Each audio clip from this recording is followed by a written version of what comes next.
Pag-usapan natin yung pinaka nakakatakot na nilalang sa Biblia.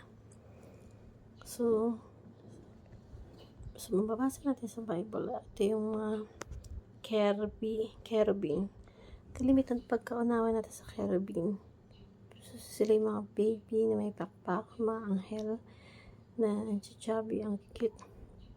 Yun yung popular culture na nakikita natin pag naririnig natin yung cherubim.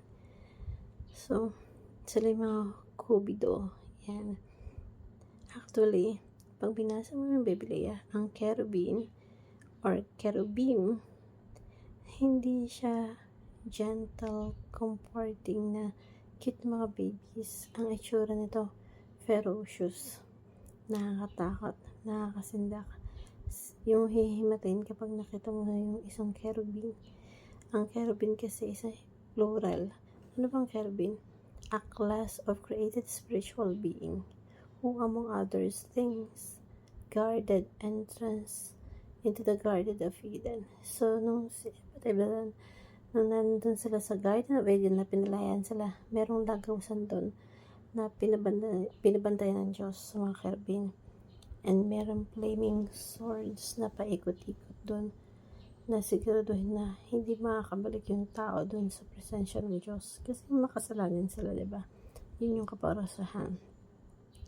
Now, yung cherubim, hindi sila anghel na sinasabi natin angel, diba? Pero technically speaking, hindi sila anghel. Meron silang sariling class, sariling kind. Yung mga angels, wala silang mga pakpak. Wala silang, and according sa Book of Hebrews, baka nga meron kang nakasalamang anghel, hindi mo pa alam bakit. Kasi kapag nakipag-unayan sila sa tao, katulad natin, yung itsura nila, hindi sila yung mga mensahero sila, pero wala silang pakpak. No, yung cherubim, yung seraphim, at saka iba pang mga heavenly beings, makikita mo, meron sila mga pakpak. Yung cherubim, according sa description, 4 yung pakpak nila. Yung seraphim, 6 naman yung pakpak nila. Sila yung mga nag-aapoy na beings. Ano matututunan natin sa cherubim?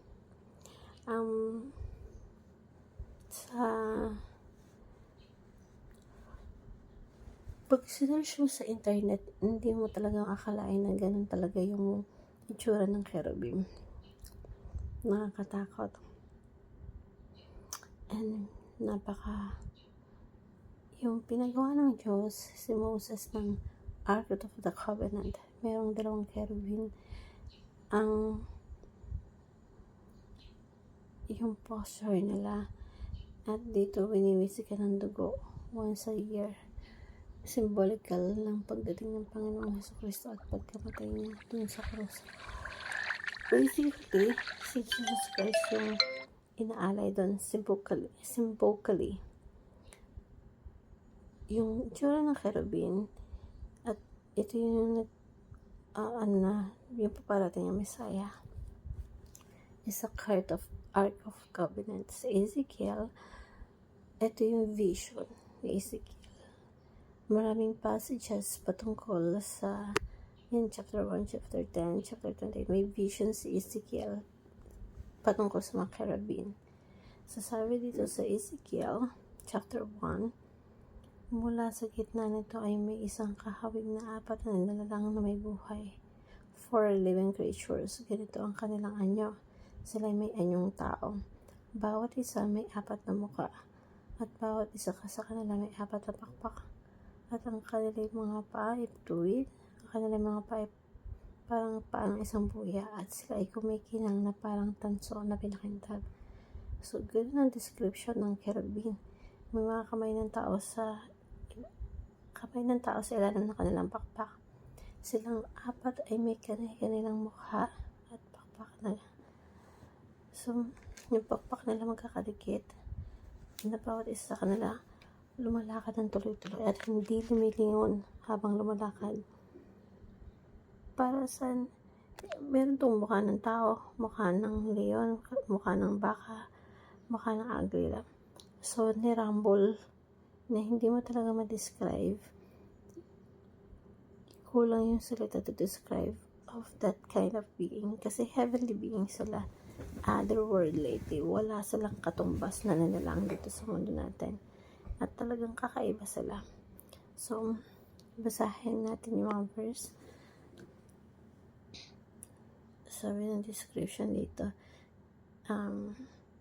pagkatapos umalis sa makapangyarihang presensya ng Panginoon sa gitna ng mga kerubin at lumipat sa pintuan ng templo, ito yung mga panahon na grabe yung kasalanan ng mga bayan ng Diyos at yung presensya ng Diyos umalis mula dun sa templo. At may kinalaman dito sa mga kerubin. Bakit? Yung mga kerubin kasi sila yung taga-bitbit ng trono ng Diyos.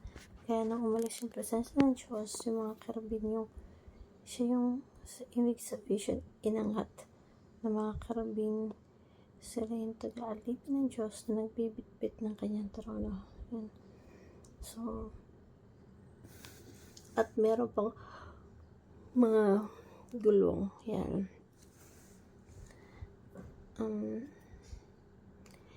Talagang iba't iba yung mga kerubin.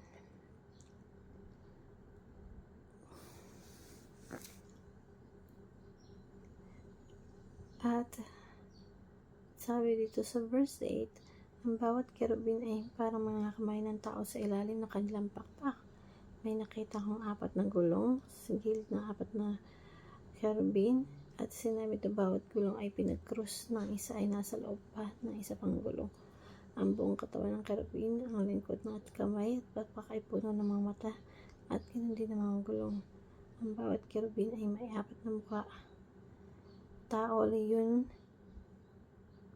agila. Tao, leyon, agila. Ano ba matutunan natin sa mga kerubin? Diba?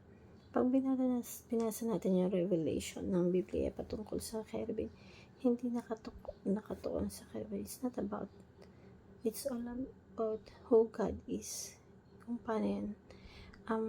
Kung mayroong bumisita na presidente ng Amerika dito sa Pilipinas, sobrang antindi ng entourage para i-welcome yung presidente ng Amerika. So, may jet fighter pa, may helicopter pa. So, meron pang fleet, mga barko na pandigma. Yun yung entourage. Pinakamakapangyarihang tao dito sa mundo, diba? That is yung presidente ng Amerika nung dumating dito sa Pilipinas. Isipin mo kung ganun yung entourage, this is not about those people. It's all about the security guards of the president. Yung glory ng presidente, yung grandeur, yung nire-represent ng kanyang mga security, ng mga sniper niya, jet fighter sa paligid niya. Yung Diyos, ganun din. Meron siyang entourage. May mga kerubin siya. Ito yung mga pinoprotektahan yung sacred space, yung trono ng Diyos. Sila yung mga utusan at alipin ng Diyos. Ito yung mga dakilang mighty warrior.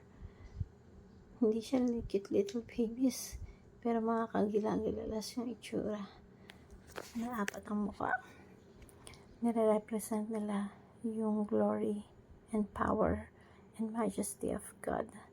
Kaya yung kerubin, meron silang una, shows God's holiness. Pinaprotektahan niya yung sacred space, kagaya ng Garden ng Eden. Yung Garden ng Eden kasi sagradong lugar to, na dito nakikipag-ugnayan ng tao sa Diyos. So, yung mga kerubin nagprotekta ng Garden of Eden para hindi makabalik yung tao.